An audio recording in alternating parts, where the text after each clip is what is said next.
నమస్తే welcome to news can నేను మీ వెన్నెల మనం నిన్న చూసుకున్నట్టయితే అసెంబ్లీలో ఒక గందరగోళ వాతావరణం నెలకొంది సబితను ఉద్దేశిస్తూ ఇటు బట్టి విక్రమార్క అలాగే సీఎం రేవంత్ రెడ్డి ఘాటు వ్యాఖ్యలు చేశారు అక్కని నమ్మొద్దు అంటూ కూడా కేటీఆర్ కి హితవు పలికారు అయితే మొదటగా పేపర్ చూసుకుందాం ఈనాడు గనుక చూసుకున్నట్టయితే అక్కల్ని నమ్మొద్దు కేటీఆర్ కు సీఎం రేవంత్ రెడ్డి సూచన నన్ను ఎందుకు టార్గెట్ చేస్తున్నారని సబిత ఆవేదన తమ్ముడు అంటూనే ఆమె మోసం చేశారని సీఎం వ్యాఖ్య ఆమె పార్టీ మారి నాకు ప్రతిపక్ష నేత హోదా లేకుండా చేశారు అంటూ బట్టి సీఎం వ్యాఖ్యలపై భారత సభ్యుల అభ్యంతరం క్షమాపణకు పట్టు ఇరుపక్షాల వాదోపవాదాలతో శాసనసభలో గందరగోళం నిరసనల మధ్య ద్రవ్య వినిమయ బిల్లుకు ఆమోదం నిన్న గనక మనం చూసుకున్నట్టయితే అక్కల్ని నమ్మొద్దు అంటూ కూడా ఇటు సీఎం రేవంత్ రెడ్డి ఘాటు వ్యాఖ్యలు చేశారు అలాగే నన్ను ఎందుకు టార్గెట్ చేస్తున్నారు అంటూ కూడా సబిత ఆవేదన వ్యక్తం చేశారు అయితే మనం ప్రధానంగా చూసుకున్నట్టయితే తమ్ముడు అంటూనే మోసం చేస్తుంది ఆమె వల్లే ఆమె పార్టీ మారినందుకే ప్రతిపక్ష నేత హోదా కూడా పోయింది అంటూ కూడా బట్టి వ్యాఖ్య చేయడం జరిగింది అలాగే ఇటు సీఎం వ్యాఖ్యలపై బీఆర్ఎస్ నేతలు కూడా అభ్యంతరం వ్యక్తం చేశారు క్షమాపణలు చెప్పాలి అంటూ కూడా నినదించారు నెక్స్ట్ మనం కనుక చూసుకున్నట్టయితే నన్ను కాంగ్రెస్ లోకి రమ్మని ఆమె బీఆర్ఎస్ లోకి చేరారు నాకు అండగా ఉండాల్సిన సబితక్క వ్యతిరేకంగా ప్రచారం చేశారు సునీతక్క కోసం ప్రచారానికి వస్తే అప్పటికి ప్రభుత్వం నాపై కేసులు పెట్టింది అందుకే అక్కల మాటలు నమ్మి మోసపోయానని సభలో చెప్పా మీడియాతో ఇష్టాగోష్ఠిలో సీఎం ప్రధానంగా నిన్న ఏదైతే సభలో వ్యాఖ్యలపై సీఎం వివరణ ఇచ్చారు నాకు అండగా ఉండాల్సిన సబితక్క వ్యతిరేకంగా ప్రచారం చేశారని అలాగే సునీతక్క కోసం ప్రచారానికి వెళ్తే అప్పటికే ప్రభుత్వం నాపై కేసులు పెట్టింది అందుకే వాళ్ళని నమ్మొద్దు అంటూ కూడా మీడియాతో సీఎం రేవంత్ రెడ్డి వ్యాఖ్యానించారు నెక్స్ట్ మనం కనుక చూసుకున్నట్టయితే మహిళలంటే సీఎం కు గౌరవం లేదు ఆయన వెంటనే క్షమాపణలు చెప్పాలి సబితా ఇంద్రారెడ్డి డిమాండ్ భావోద్వేగానికి లోనైన మాజీ మంత్రి కాంగ్రెస్ నుంచి తనను మెడపట్టి బయటకు గెంటేశారని వ్యాఖ్య ప్రధానంగా చూసుకున్నట్టయితే ఏదైతే సబిత మీద వ్యాఖ్యానిచ్చారో సబిత దీనికి వ్యతిరేకంగా మాట్లాడారు అయితే ఏమని అన్నారంటే నన్ను కాంగ్రెస్ నుంచి బయటికి గెంటేశారని చెప్పి ఆవిడ వ్యాఖ్యానిచ్చింది వెంటనే క్షమాపణలు చెప్పాలంటూ కూడా డిమాండ్ చేసింది నెక్స్ట్ కనుక మనం చూసుకున్నట్టయితే 3 నెలల్లో క్రమబద్ధీకరణ ఎల్ఆర్ఎస్ మార్గదర్శకాలు జారీ చేసిన ప్రభుత్వం ఈ వారం నుంచే దరఖాస్తుల పరిశీలన ప్రక్రియ ప్రారంభం ప్లాట్లు లేఅవుట్ల క్రమబద్ధీకరణకు 3-4 దశల్లో పరిశీలన అలాగే మా వాళ్ళు ఏమయ్యారు నెక్స్ట్ కనుక మనం చూసుకున్నట్టయితే మా వాళ్ళు ఏమయ్యారు అంటూ కూడా సాక్షి చూసుకుందాం సాక్షి కనుక చూసుకున్నట్టయితే రుణమాఫీ కోతలే రైతులు 35.49 లక్షలు రుణమాఫీ సొమ్ము 24,449 కోట్లు ఈసారి 3 విడతల్లో రుణమాఫీకి వ్యవసాయ శాఖ తేల్చిన లెక్క ఇది గతంలో గనక లక్ష మాఫీకి 36.68 లక్షల రైతులైతే 2 లక్షల రుణమాఫీకి 35.49 లక్షల మంది లక్ష రుణమాఫీ కంటే 2 లక్షల మాఫీలో 1.19 లక్షలు తగ్గిన రైతుల సంఖ్య రుణమాఫీలో కోతలు రేషన్ కార్డు సీఎం కిసాన్ నిబంధనల అమలు వలనేనా ఇక రేషన్ కార్డు ఉన్నవారికే ప్రస్తుతం రుణమాఫీ వ్యవసాయ శాఖ సర్క్యులర్ జారీ ప్రధానంగా చూసుకున్నట్టయితే ఎవరికైతే గనక రేషన్ కార్డు ఉన్న వాళ్ళకే ప్రధానంగా రుణమాఫీ చేస్తున్నట్లుగా తెలుస్తుంది గతంతో పోలిస్తే అంటే లెక్కలు కూడా తగ్గినట్లుగా తెలుస్తుంది ఇక నెక్స్ట్ మనం చూసుకున్నట్టయితే ఇక్కడ నుంచి అక్కడ తేలిండ్రు నీ వెనకాలే ఉండి ఆ అక్కల మాటలు వింటే జూబ్లీ బస్టాండ్ లో కూర్చోవాల్సిందే సబిత సునీత తదితరులను ఉద్దేశించి సీఎం రేవంత్ వ్యాఖ్యలు ద్రవ్య వినిమయ బిల్లుపై కేటీఆర్ ప్రసంగానికి బదులిచ్చిన సీఎం రేవంత్ వ్యాఖ్యలపై బీఆర్ఎస్ సభ్యుల అభ్యంతరం సభలో గందరగోళం అరుపుల మధ్య సీఎం ప్రసంగం సబితను అక్కలా భావించా ఆమెను విశ్వసించి కాంగ్రెస్ లో చేరా అండగా ఉంటారని బీఆర్ఎస్ లో చేరి మోసం చేశారన్న సీఎం ఇక బీఆర్ఎస్ వాళ్ళు కలిసి వస్తామంటే నమ్మేటంటూ ప్రశ్న ఇక రేవంత్ వ్యాఖ్యలపై సబిత ఆవేదన నాపై ఎందుకు ఈ కక్ష అంటూ ఎందుకు టార్గెట్ చేశారు అంటూ నిలదీత ప్రధానంగా చూసుకున్నట్టయితే నేను ఏదైతే సభలో జరిగిందో గందరగోళం సబితపై అలాగే సునీతపై కూడా రేవంత్ రెడ్డి అలాగే బట్టి ఘాటు వ్యాఖ్యలు చేశారు అలాగే ఇక్కడ సబిత కూడా ఒక మాట అన్నారు క్షమాపణలు చెప్పాల్సిందే కాంగ్రెసే నన్ను బయటికి గెంటేసింది నేను వెళ్ళలేదు అంటూ కూడా ఆమె ఘాటు వ్యాఖ్యలు చేయడం జరిగింది క్షమాపణలు కొడుతున్నారు అలాగే నెక్స్ట్ మనం చూసుకున్నట్టయితే వెలుగులో గనక ఇట్లా లొల్లి చేస్తే సభ్యత్వాలు రద్దు కావచ్చు బీఆర్ఎస్ ఎమ్మెల్యేల తీరుపై సీఎం రేవంత్ రెడ్డి వ్యాఖ్య గతంలో లేచి నిల్చున్నందుకే వెంకటరెడ్డి సంపత్ సభ్యత్వాలు రద్దు చేశారని ప్రకటన అసెంబ్లీలో గత 10 ఏళ్లలో రకరకాల సంప్రదాయాలు తెచ్చారు నన్ను ఏ ఒక్క సెషన్లో కూడా మాట్లాడనీయలేదు ఇప్పటికైతే సస్పెక్షన్లు కూడా ఉండొద్దని అనుకుంటున్నాం వాళ్ళు 6 గంటలు మాట్లాడి కూడా మైక్ ఇయ్యలేదు కేసీఆర్ కు అధికారమే కావాలి అట్లయితేనే సభకు వస్తాడు సబితకు అవమానమే జరుగుంటే సభకు కేసీఆర్ హరీష్ ఎందుకు రాలే మీడియాతో ముఖ్యమంత్రి చిట్చాట్ ప్రధానంగా మనం చూసుకున్నట్టయితే ఏదైతే నిన్న సభ్యత్వాలు రద్దు కావచ్చు మేము ఇప్పటివరకు సభ్యత్వాలు రద్దు చేయాలనుకోవట్లేదు ప్రతిపక్షం గనక ఇలాగే మాటలు యుద్ధం చేస్తే అంటే మాట్లాడనీయకుండా చేస్తే గనక సభ్యత్వాలు గందరగోళం చేస్తే గనక సభ్యత్వాలు రద్దు చేస్తామంటూ కూడా వ్యాఖ్యానించడం జరిగింది ప్రధానంగా మనం చూసుకున్నట్టయితే 10 ఏళ్లలో రకరకాల సంప్రదాయాలు తెచ్చారు, ఏ ఒక్క సెషన్లో కూడా నన్ను మాట్లాడనీయలేదు అంటూ కూడా ఘాటు వ్యాఖ్యలు చేశారు. అసలు కేసీఆర్ ఎందుకు సభకు రావట్లేదు అంటూ కూడా వ్యాఖ్యానించడం జరిగింది. అలాగే సభలో గరం మేము సంపద సృష్టించినాం, తలసరి ఆదాయం పెంచినాం అంటూ కేటీఆర్. ఉద్యోగులకు రుణమాఫీ ఎందుకు చేయలేదని ప్రశ్న. మీ పాలన అద్భుతమే అయితే ఫస్ట్కే జీతాలు ఎందుకు ఇలే అంటూ బట్టి వ్యాఖ్య. అబద్ధాలు చెప్పట్లే కేటీఆర్ కి దిట్ట. బంగారు తెలంగాణ ఏడుంది సీతక్క. ఫ్రీ జర్నీతో ఆడబిడ్డలకు సంతోషిస్తుంటే బీఆర్ఎస్ కు అవమానిస్తుంది. ప్రధానంగా మనం చూసుకున్నట్టయితే ఏదైతే మేము సంపద సృష్టించాం, తలసరి ఆదాయం పెంచినామంటూ కేటీఆర్ వ్యాఖ్యానించారు. దీనికి బట్టి కూడా ప్రశ్నించారు. మీ పాలన అద్భుతమైతే ఫస్ట్ కే జీతాలు ఎందుకు ఇవ్వలేదు అంటూ కూడా బట్టి వ్యాఖ్యానించడం జరిగింది. అసలు అబద్ధాలు చెప్పడంలో కేటీఆర్ దిట్ట అంటూ కూడా బంగారు తెలంగాణ ఎక్కడుంది అంటూ కూడా సీతక్క ప్రశ్నించడం జరిగింది. నెక్స్ట్ మనం కనుక చూసుకున్నట్టయితే ఇన్సూరెన్స్ జీఎస్టీ ఎత్తివేయండి, నిర్మలా సీతారామన్కు నితిన్ గడ్కరీ లేఖ. రెవెన్యూ ఎక్సైజ్ శాఖల్లో అక్రమాలు, సాఫ్ట్వేర్లో మార్పులు చేసే అవకతవకలు. ధరణి పోర్టల్లోని లోపాల అవకాశంగా తీసుకుని విలువైన భూములు తారుమారు. ఎక్సైజ్ శాఖలో లేబులింగ్ ప్రక్రియ, ఎక్సైజ్ డ్యూటీలలో ఇష్టారాజ్యం. సోమేష్ కు నాటి బీఆర్ఎస్ పెద్దల అండదండలు, ఆయన వెనుక ఎవరున్నారనే కోణంలో దర్యాప్తు. ప్రధానంగా మనం చూసుకున్నట్టయితే గవర్నర్ జిష్ణుదేవ్ వర్మ ప్రమాణ స్వీకారం చేశారు నిన్న. అలాగే నెక్స్ట్ పేపర్ చూసుకుందాం. నెక్స్ట్ పేపర్ కనుక చూసుకున్నట్టయితే సాక్షిలో కనుక మనం చూస్తున్నట్టయితే ఆంధ్రజ్యోతి చూద్దాం. ఆంధ్రజ్యోతిలో అయితే అట్టుడికిన అసెంబ్లీ, అక్కలు ఇక్కడ ముంచి అక్కడ తేలారు. సీఎం రేవంత్ వ్యాఖ్యలు, వారిని నమ్మొద్దంటూ కేటీఆర్ కు హితవు. ప్రధానంగా మనం చూసుకున్నట్టయితే 3 పేపర్లో గనక అసెంబ్లీలో ఏదైతే గరం జరిగిందో దాని గురించి ప్రధానంగా సీఎం రేవంత్ రెడ్డి వ్యాఖ్యానించడం జరిగింది. సీతక్కను నమ్మొద్దు అంటూ కూడా ప్రధానంగా వ్యాఖ్యానించడం జరిగింది. ఈ మేరకు సీతక్క కూడా కంటదాడి పెట్టుకొని క్షమాపణలు చెప్పాలి అంటూ కూడా వ్యాఖ్యానించడం జరిగింది. నెక్స్ట్ అమ్మా న్యూస్ చూసుకుందాం. అమ్మా న్యూస్ లో గనక చూసుకున్నట్టయితే ప్రధానంగా మాటల యుద్ధం దద్దరిల్లిన అసెంబ్లీ, సబిత చుట్టూ సభ. Sabitha versus CM, deputy CM KTR పై Seethakka fire. CM versus KTR, Revanth Sabitha రహస్యాలు. సభలో ప్రస్తావన, నన్ను వెన్నుపోటు పొడిచింది సబితక్క, సీఎం నన్ను టార్గెట్ చేశారు సబితక్క కన్నీరు. ప్రధానంగా మనం చూసుకున్నట్టయితే ఏదైతే నేను అసెంబ్లీలో జరిగిన మాటల యుద్ధం దాంట్లో సీతక్క మీద సీఎం రేవంత్ రెడ్డి వ్యాఖ్యలు చేయడం జరిగింది. సీతక్క కూడా దానిపై సబిత మీద కూడా సీఎం వ్యాఖ్యలు చేయడం జరిగింది. సబిత కూడా నాకు క్షమాపణలు చెప్పాలంటూ కూడా కోరడం జరిగింది. ఇక మనతో పాటు పూర్తి విశ్లేషణ అందించడానికి రాజకీయ విశ్లేషకులు కృష్ణమూర్తి గారు ఉన్నారు, వారితో మాట్లాడిద్దాం. కృష్ణమూర్తి చెప్పండి, నిన్న అసెంబ్లీలో ఏదైతే గందరగోళం జరిగిందో దాన్ని మనం అసలు ఎలా చూడొచ్చు అంటారు?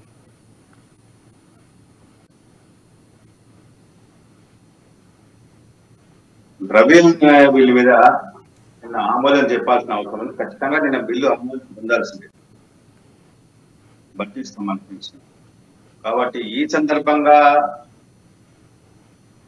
అధికారపక్షం ప్రతిపక్షం మధ్య జరిగినటువంటి వాదోపవాదాల మధ్యలో కొంత గందరగోళం. అయితే గతంలో మేము సంపదను సృష్టించాము, అప్పులు చేయలేదు, అప్పులు చేసినా కానీ అంత పూర్తికి మేము ఆస్తులను కూడబెట్టాము, ఇన్ఫ్రాస్ట్రక్చర్ డెవలప్మెంట్ చేశాము, రాష్ట్ర అభివృద్ధికి మేము శక్తివంచన లేకుండా కృషి చేశామని చెప్పేసి బీఆర్ఎస్ అని చెప్పాము. దానికి అధికార పక్షం చేసిన అప్పులు ఎక్కడ పెట్టారు, ఏం చేశారు లెక్క లేపట్లేదు. మిగులు బడ్జెట్ గా ఉన్న రాష్ట్రాన్ని సీఎం గా అయినటువంటి కేసీఆర్ దాన్ని పూర్తిగా దాదాపు 7 లక్షల కోట్ల అప్పులు చేశారు. ఆ అప్పులు ఎందుకు చేయాల్సి వచ్చింది, ఎక్కడ సంపద సృష్టించేందుకు పెట్టారు, ఖర్చు చేశారు అనేది చెప్పాల్సిన అవసరం ఉందని చెప్పేసి అధికార పక్షం. ఈ నేపథ్యంలో కొంత వాద ప్రతివాదనలు జరిగాయి అధికార పక్షము ప్రతిపక్షం, ప్రధాన ప్రతిపక్షం. దీంతోనే కొంత గందరగోళం ఏర్పడింది. ఈ గందరగోళంలోనే కొంత సభ్యులు అంటే గతంలో రాజకీయమైనటువంటి అంశాల మీద కూడా దీంట్లో కొంత జోడించడంతో కొంత గందరగోళం ఏర్పడి సభ్యుల మధ్య వాద ప్రతివాదనలు తీవ్రంగా మారాయి. రేవంత్ మిత్రుడు అని చెప్పేసి చెప్పినటువంటి కేటీఆర్ చిన్నతనంలోనే సీఎం అయ్యారని చెప్తూ అభినందిస్తూనే కొంత ఏకవచనంతో మాట్లాడారు. అంటే సభా సాంప్రదాయాలకు విరుద్ధంగా మాట్లాడని చెప్పేసి అధికార పక్షం సభా సాంప్రదాయాలకు విరుద్ధంగా మాట్లాడారు. అలాగే ఇక్కడ ఒక విషయం ఏంటంటే నిన్న సీఎం కూడా వ్యాఖ్యానించడం జరిగింది. సబితను సునీతక్కను నమ్మొద్దు అంటూ కేటీఆర్ కు హితవు పలికారు.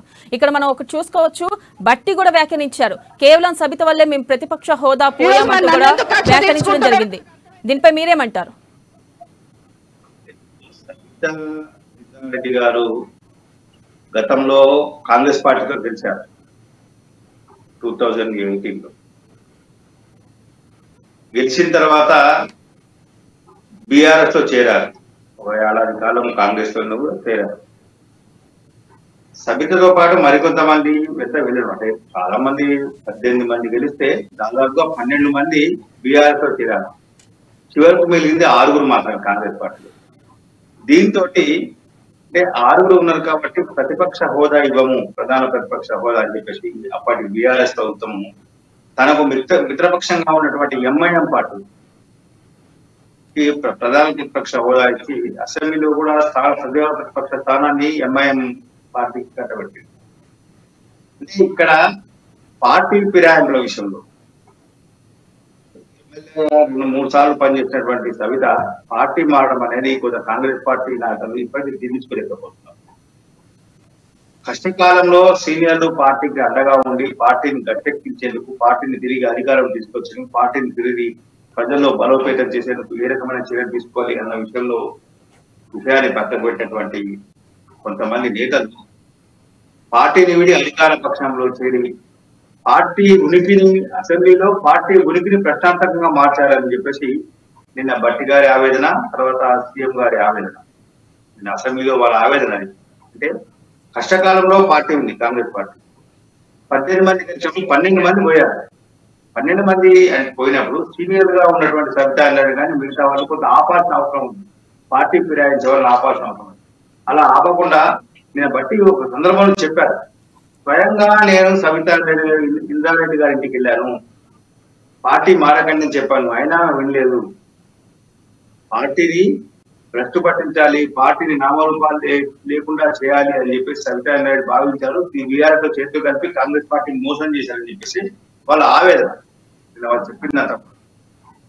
అంటే రేవంత్ రెడ్డి ఈ సందర్భంగా సీఎం రేవంత్ రెడ్డి గారు కూడా కొంత జోక్యం చేస్తున్నారు. ఏమని, అసలు కాంగ్రెస్ పార్టీలో నేను చేరినా అంటే సవితా నాయుడు గారు కూడా వచ్చారు, కలిశారు, చేరండి తమ్ముడు నేను ఉంటాను, నీకు అండగా ఉంటానని చెప్పారు. నేను చేరాను. నేను చేరిన వెంటనే ఆమె మళ్ళీ పార్టీ మారారు.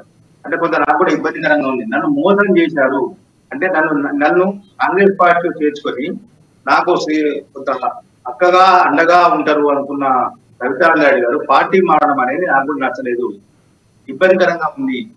అంటే పార్టీని కాంగ్రెస్ పార్టీని కష్టకాలంలో ఆదుకోవాల్సినటువంటి, అండగా ఉండాల్సినటువంటి సీనియర్ నేతలు వీళ్ళంతా కూడా ఇలా వెళ్ళిన తప్పు అని చెప్పేసి కాంగ్రెస్ పార్టీ నాయకుల యొక్క అభిప్రాయం. అదే విషయాన్ని సీఎం రేవంత్ రెడ్డి కేటీఆర్ ను ఉద్దేశించి మీరు చెప్పారు, మీ వెనకాల ఉన్న అక్కడ నమ్మకండి, నమ్మితే మీ బతుకు బస్ స్టాండే అని చెప్పారు. అంటే వాళ్ళు నమ్మించి మోసం చేస్తారని చెప్పేసి రేవంత్ రెడ్డి గారు ఆ రకమైనటువంటి దాంట్లో చెప్పారు. అయితే ఇక్కడ ఒక మహిళగా సవితా తన ఆవేదన కూడా మనం అర్థం చేసుకోవాల్సిన అవసరం ఉంటుంది. చేసిన మోసం ఏంటి చెప్పాలని చెప్పేసి ఆవిడ అడిగారు. అధికార పక్షం సమాధానం చెప్పాల్సిన అవసరం కూడా ఉంది. అంటే పార్టీలో రాజకీయ అంశాలు, రాజకీయ విషయాల మీద పార్టీ మారినప్పుడు అక్కడికక్కడ స్థానిక సంస్థలు కానీ, స్థానిక అంశాలు కానీ, స్థానిక విషయాలు కానీ, రాజకీయ పరిస్థితులు, అప్పుడున్నటువంటి రాజకీయ పరిస్థితులు, రాజకీయ కోణాలు ఇవన్నీ కూడా ఆలోచన చేయాల్సిన అవసరం ఉంటుంది. పార్టీ మారుతా ఉంటుంది. పార్టీలు మారడం అనేది సహజం. రాజకీయ నాయకులు పార్టీలు మారడం సహజం. ఈ రోజుల్లో అయితే ఉదయం ఒక పార్టీ, సాయంత్రం ఒక పార్టీ, మధ్యాహ్నం ఒక పార్టీ, ఈ రకం కూడా తయారవుతున్నారు. అది వేరు విషయం. కానీ అప్పుడున్న పరిస్థితిలో అప్పుడు బీఆర్ఎస్ పార్టీ కాంగ్రెస్ పార్టీని ఉనికిని లేకుండా చేయాలని భావించి అదే పనిగా ఫిరాయింపులను ప్రోత్సహించింది. అదే పనిగా ప్రతిపక్ష పార్టీ ఎమ్మెల్యేలకు ఇబ్బందికర పరిస్థితులను సృష్టించింది. నిధులు ఇవ్వకుండా, ప్రోటోకాల్ పాటించకుండా ఇవన్నీ కూడా చేశారు. కాబట్టి వాళ్ళు విధిలేని పరిస్థితులు. అలాగే మనం చూసుకున్నట్లయితే ప్రజలకు సరైన సమాధానం చెప్పాలి, వాళ్ళకు సరైన విధంగా మనం అభివృద్ధి పనులు చేయాలి అంటే అధికార పార్టీలో చేరక తప్పదు. అలాగే మనం చూసుకున్నట్టయితే నిన్న సభలో రేవంత్ రెడ్డి వ్యాఖ్యానించడం జరిగింది. అయితే ఇట్లానే లొల్లి చేస్తే గనక ఖచ్చితంగా సభ్యత్వాలు రద్దు కావచ్చు. గతంలో లేచి నిలబడినందుకే సంపత్ వెంకటరెడ్డి సభ్యత్వాలు రద్దు చేశారు. ఇలాగే గనక గొడవ చేస్తే ఖచ్చితంగా సభ్యత్వాలు రద్దు అవుతాయి అంటున్నారు. మరి ఫ్యూచర్ లో సభ్యత్వాలు రద్దయ్యే అవకాశం ఉందంటారా బీఆర్ఎస్ ఎమ్మెల్యేల తీరుపై? సమయం చాలా విలువైనది. నిమిషానికి అక్కడ కౌంట్ అవుతా ఉంటుంది.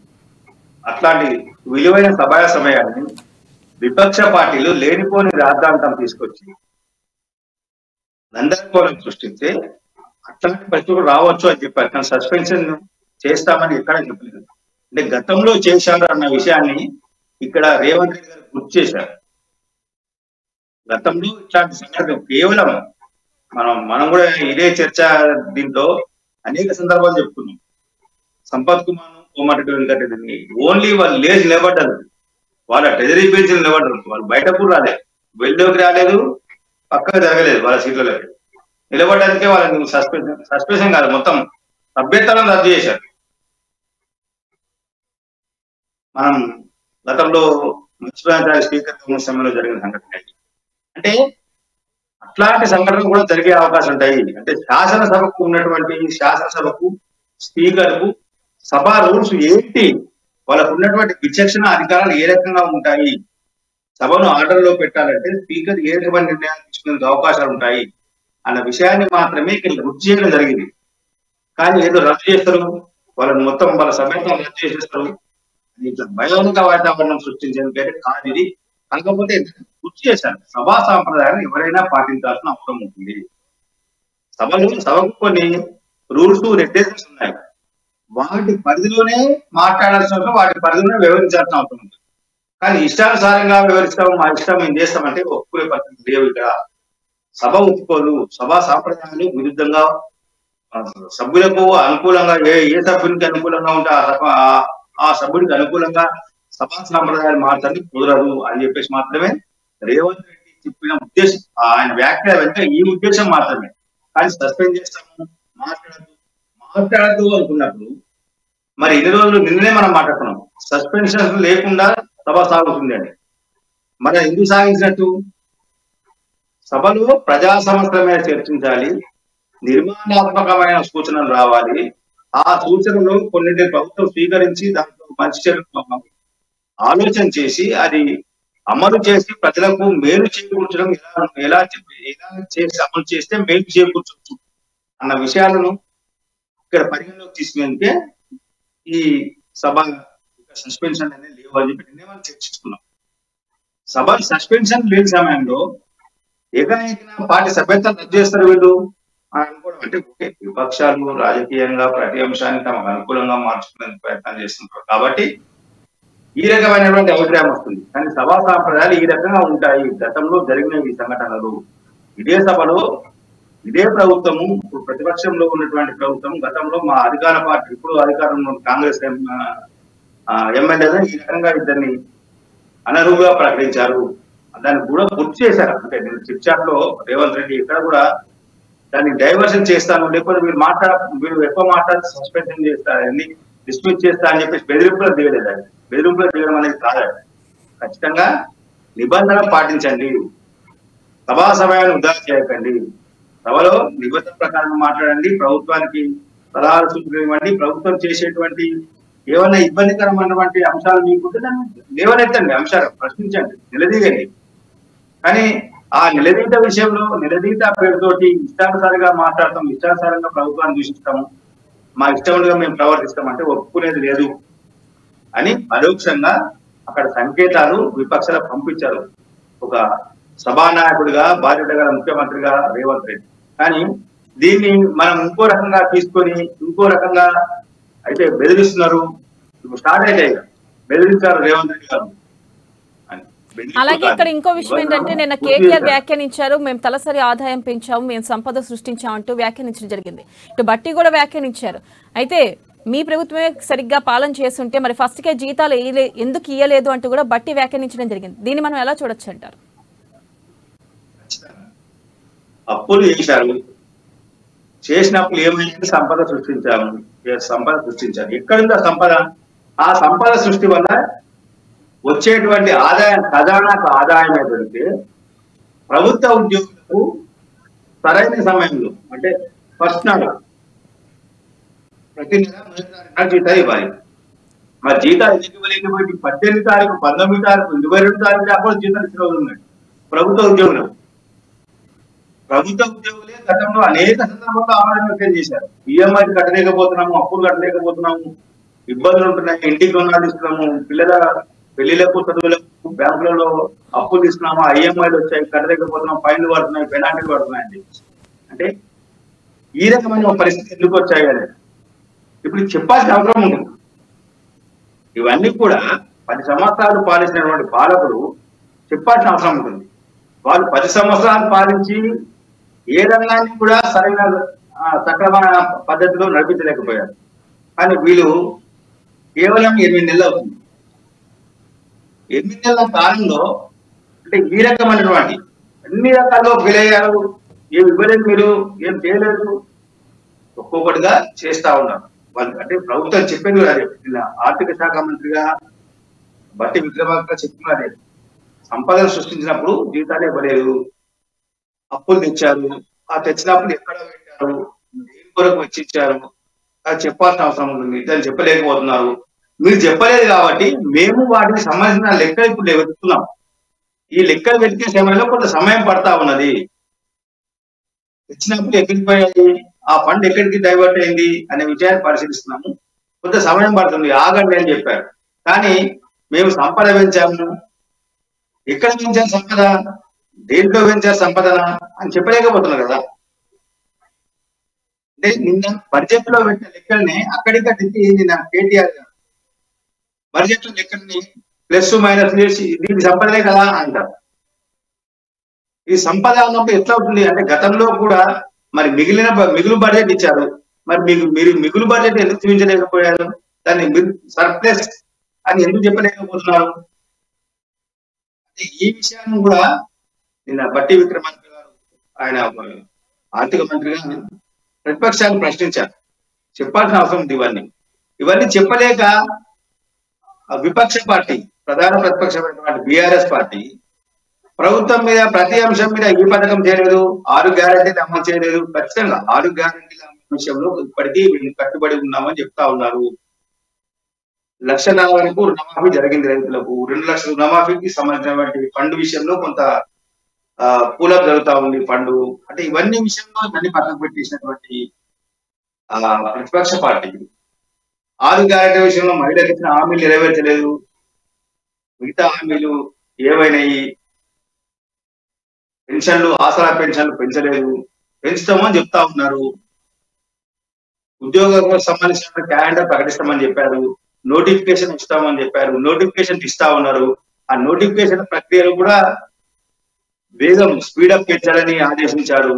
అంటే నోటిఫికేషన్ ఒకవైపు నోటిఫికేషన్ జారీ చేస్తుంటే ఇంకో వైపు విద్యార్థులతోటి అంటే విద్యార్థి సంఘాలు, నిరుద్యోగ యువకులు వీళ్ళందరూ కూడా గ్యాప్ కావాలి అనుకున్నప్పుడు ఖచ్చితంగా ప్రతిపక్ష పార్టీ ఏమో నోటిఫికేషన్ వేయలేదు, నిరుద్యోగులు ఉద్యోగాలు ఏమంటే గ్యాప్ పండి నోటిఫికేషన్ మీకు ప్రిపరేషన్ కావాలి ఎగ్జామ్ రాయడానికి అన్నప్పుడు ఖచ్చితంగా 2 నెలలు 3 నెలలు ఒక్కొక్క నెల గ్యాప్ ఇవ్వాలంటే ఖచ్చితంగా సమయం పడుతుంది కదా.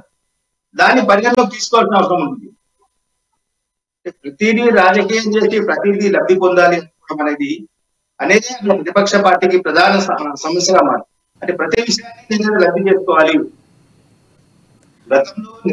అలాగే కేరళలో ఏదైతే ప్రమాదం జరిగిందో, కొండ చర్యలు విరిగిపడి వాయనాడులో, దీనిపై అమిత్ షా స్పందించడం జరిగింది. మేము వారం క్రితమే హెచ్చరించాము అంటూ చెప్తున్నారు.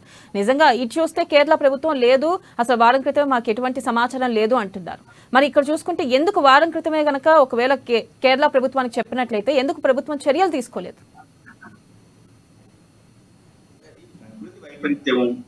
దాని విషయంలో కేంద్రం ప్రస్తుతం అయితే పూర్తి స్థాయిలో సహకరిస్తుంది. నిన్న లోక్సభ రాజ్యసభలో చర్చకు వచ్చిన సందర్భంగా కేంద్ర హోంమంత్రి అమిత్ షా ప్రకటన చేశారు. ప్రకృతి వైపరీత్యం సంభవించే అవకాశాలు ఉన్నాయి అని కేరళ ప్రభుత్వాన్ని చేశాము. ఒక కేరళ ప్రభుత్వానే కాదు, మేము పబ్లిక్ డొమైన్ లో పెట్టాము. దాన్ని వాతావరణ శాఖ కానీ పర్యావరణ శాఖ వాళ్ళు ఇచ్చినటువంటి విషయాలన్నీ దాంట్లో పెట్టాము. ఆ ప్రభుత్వానికి స్పెషల్ గా అలర్ట్ చేశాము. అయినా జాగ్రత్తలు తీసుకోకపోతే ఈ ఉపద్రవం ఎదురైంది అని చెప్పేసి కొంత అమిత్ షా చెప్పారు. అయితే ఇది వచ్చిందా రాలేదా అనేది ఆ రాష్ట్ర ప్రభుత్వం దానికి అంటే ఎప్పుడు కూడా ఒక వాతావరణ శాఖ ఉంది, మనకు చెప్తా ఉంటుంది పలానా చోట వర్షం కురిసే అవకాశం ఉంది, క్యూములో నింబస్ మేఘాలు అక్కడ కేంద్రీకృతం ఉన్నాయి, భారీ వర్షం వచ్చే అవకాశం ఉంది, లేదు అంటే వచ్చే 3 రోజుల్లో భారీ వర్షాలు వచ్చే అవకాశం ఉన్నాయి అంటూ రెడ్, ఆరెంజ్, ఎల్లో ఇట్లాంటి అలర్ట్ జారీ చేస్తూ ఉంటారు. అది అందరూ తెలిసిన విషయమే. మనకు వాట్సాప్ లో కూడా మెసేజ్ వస్తూ ఉంటాయి అప్పుడప్పుడు. పలానా చోట వర్షం పడే అవకాశం ఉంది, చాలా జాగ్రత్తగా ఉండండి. జిహెచ్ఎంసీ కూడా ఈ మధ్య కొత్త ట్రెండ్ మొదలు పెట్టింది. వర్షం వస్తున్నామని ఇండ్లకి బయటకు రాకండి కదా, అంతే. అక్కడ వాతావరణ శాఖ భారీ వర్షం అనగానే ఎవరు ఇళ్ళకి బయటకు రండి, అత్యవసరమైన తప్ప బయటకు రండి, వీలేదో తెచ్చిపెట్టినట్టుగా మనకు. అంటే ఎట్లా ఉంటుందంటే ఎవరు పని వాళ్ళు చేయకుండా ఉండడంతో ప్రమాదం. ఉపద్రవం వస్తుందన్నప్పుడు ఆ రాష్ట్ర ప్రభుత్వం కొంత అలర్ట్ అయ్యే అవకాశం ఉండే, కొంత అప్రమత్తం కావాల్సిన అవసరం ఉండే. కనీసం ఆ ప్రాంత ప్రజలను కొంత హెచ్చరిక జారీ చేసే అవకాశం. మీరు సురక్షిత ప్రాంతాలకు వెళ్తే మంచిది. ఈ వరదలు, ఈ కొండ చర్యలు విరిగిపోయే ప్రమాదం ఉంది, ప్రకృతి వైపరీత్యం సంభవించే అవకాశమే వాతావరణ శాఖ హెచ్చరిస్తుంది. కాబట్టి అక్కడ కనీస హెచ్చరికలు కూడా జారీ చేసింది కేరళ ప్రభుత్వం. దీన్ని అంటే తప్పులు కప్పిపుచ్చుకోవడానికి కేరళ ప్రభుత్వం ఎక్కడిచ్చారు అంటే పబ్లిక్ డొమైన్ లో ఉండేది. ఇప్పుడు మనం కూడా బ్యాక్ వెళ్తే 10 days బ్యాక్ అమిత్ షా చెప్పిన 10 days బ్యాక్ 15 days బ్యాక్ వెళ్తే ఖచ్చితంగా దాంట్లో ఆ సమాచారం ఇప్పటికీ ఉంటుంది. పెట్టిరా లేదా అది ఇప్పటికిప్పుడు దాంట్లో మనం వెబ్సైట్ లో మనం పొందుపరచాల్సిన అవకాశాలు లేవు. 6వ డేట్ తోటి ఈ రోజు పొందుపరచాలంటే అవి ఒప్పుకునే అవకాశం లేవు. కాబట్టి అది ఉందా లేదా అనే విషయాన్ని పరిశీలించుకుని మాట్లాడితే బాగుంది. కేరళ ప్రభుత్వము సహాయక చర్యలు చేపట్టడం కూడా ఇంకా దూరం అవుతా ఉన్నాయి. ఏమనంటే కేంద్రం మీద నెట్టివేయడం, కేంద్రం సహకరించట్లేదు. అంటే ప్రతిపక్ష పార్టీగా ఉంది కాబట్టి అక్కడ బీజేపీ వ్యతిరేక పార్టీ ఉంది కాబట్టి, బీజేపీ వ్యతిరేకించే పార్టీ ఉంది కాబట్టి, బీజేపీ ఏతర పార్టీ ఉంది కాబట్టి సహాయం అందట్లేదు.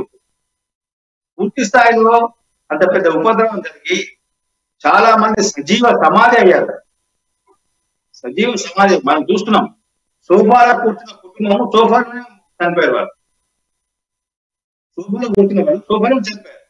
అట్లాంటి హృదయ విదారక సంఘటనలు అనేకంగా ఉన్నాయి. అంటే కొంత ప్రజలను అప్రమత్తం చేసి ఉంటే ప్రాణ నష్టం, ఆస్తి నష్టం జరిగేదేమో, కానీ ప్రాణ నష్టం పెద్దగా జరిగేది కాకపోవచ్చు. అక్కడ రెడ్ అలర్ట్ జారీ చేసి అవసరమైతే బలవంతంగా వాళ్ళని ఎవాక్యుయేట్ చేయాల్సిన అవసరం ఉంది. బలవంతంగా వాళ్ళని తరలించేది, వాళ్ళు వెళ్ళమంటే కూడా బలవంతంగా తరలించే హక్కు ప్రభుత్వానికి ఉంది. ఇవన్నీ చేయాల్సిన అవసరం ఉంది. ఇవన్నీ ఏం చేయకుండా ఇప్పుడు కేంద్రం చేయట్లేదు, కేంద్రం మాకు చెప్పలేదు. రాష్ట్రంలో వాతావరణ శాఖ ఉంటుంది, ఆ రాష్ట్రానికి ఒక మెట్రలాజికల్ డిపార్ట్మెంట్ ఉంటుంది ప్రతి రాష్ట్రానికి. మరి వాళ్ళు సూచన చేయలేదా? రాష్ట్ర ప్రభుత్వం యొక్క వాళ్ళని తీసుకోవాలి కదా, అవి కూడా తీసుకోలేదా? అంటే ఈ ప్రశ్నకు సమాధానం ఉండేవి వాళ్ళ దగ్గర. అంటే ఈ రకమైనటువంటి ప్రకృతి వైపరీత్యాలు సంభవించడం అనేది సహజమే. అది ఎవరు ఊహించలేరు. ఎక్కడ ఏ క్షణంలో ఏం జరుగుతుంది అనేది మనం ఎవరు చెప్పలేము. కానీ కొంత ముందస్తు సమాచారం వచ్చినప్పుడు కొంత జాగ్రత్తలు తీసుకుంటే నష్టం కూడా తగ్గేది, ప్రాణ నష్టం ఇంకా తగ్గేది, కొంత ఆస్తి నష్టాలు తగ్గేది, ప్రాణ నష్టం తగ్గేది. మనం చూస్తున్నాం 5 గ్రామాలు పూర్తిగా కొలాప్స్ కనబడకుండా పోయినాయి. 5 గ్రామాలు కనిపించకుండా పోయినాయి. ఆ కొండ చెట్టు విడిపడంతో వరదలతో మొత్తం కొట్టుకుపోయాయి. 10ల సంఖ్యలో ఏనుగులు కొట్టుకుపోయాయి, 100ల సంఖ్యలో మృదులున్నారు. ప్రాణ నష్టం భారీగా ఉంది. 100ల సంఖ్యలో క్షతగాత్రులు, గాయాల పాలైన వాళ్ళు ఉన్నారు. వీళ్ళందరికీ ఇంత భారీ నష్టం జరిగింది. నిజంగా ఇది జాతీయ విపత్తుగా కేంద్రం ప్రకటించాల్సిన అవసరం ఉంటుంది. ప్రకటించాలి కూడా. జాతీయ విపత్తుగా ప్రకటించి కేంద్రం చర్యలు తీసుకోవాలి. ఇప్పటికీ కేంద్రం రంగంలో దిగింది. ఎన్డీఆర్ఎఫ్ ఇవన్నీ బృందాలు దిగాయి, కొంత రెస్క్యూ టీమ్స్ కూడా పనిచేస్తా ఉన్నాయి. కానీ ఇంకా కొంత కేంద్రం కూడా కొంత వరకు స్పీడప్ చేసి అక్కడ పునరావాసం కాకుండా, అంటే ఇంకెవరైనా ఉన్నారా స్థితిలాల కింద మనం చూస్తాం, వస్తా ఉన్నాయి వార్తలు. అక్కడ శవాలు ఉన్నాయని తెలుసు, కానీ శవాలను బయట తీద్దామంటే కూడా అక్కడ బురదలు తీయలేని పరిస్థితులు ఉన్నారు. అక్కడ సహాయక బృందాలు చేపట్టే వాళ్ళు. అంటే ఇవన్నీ కూడా కొంత ప్రభుత్వం మరింత అధునాతన సాంకేతిక పరిజ్ఞానాన్ని వినియోగించి వీటన్నింటినీ వెంటనే చేసి అక్కడ సాధారణ పరిస్థితులు నెలకొనేందుకు కావాల్సిన చర్యలను ఇటు కేంద్ర రాష్ట్ర ప్రభుత్వాలు ఇప్పటికే వివాదాలకు వెళ్లకుండా, ఇటు కేంద్రంగా రాష్ట్రంగా వివాదాలకు వెళ్లకుండా కలిసి సమన్వయంతో పనిచేసి అక్కడ ప్రజలకు సామాన్య పరిస్థితి తీసుకొచ్చేది కొంచెం ఏర్పాటు చేస్తే బాగుంటుందని మన అభిప్రాయం. Right Krishnamurthy, thank you. మనం ప్రధానంగా చూసుకున్నట్టయితే నిన్న ఏదైతే అసెంబ్లీలో గందరగోళ వాతావరణం నెలకొందో మరి ఈ రోజు కూడా అసెంబ్లీ సమావేశాలు గందరగోళంగానే ఉంటాయా లేదా సజావుగా సాగుతాయా అనేది మాత్రం చూడాలి. ఇది వాళ్ళ న్యూస్ క్యాన్. కీప్ వాచింగ్ అమ్మా న్యూస్, నిజం కోసం జనం కోసం.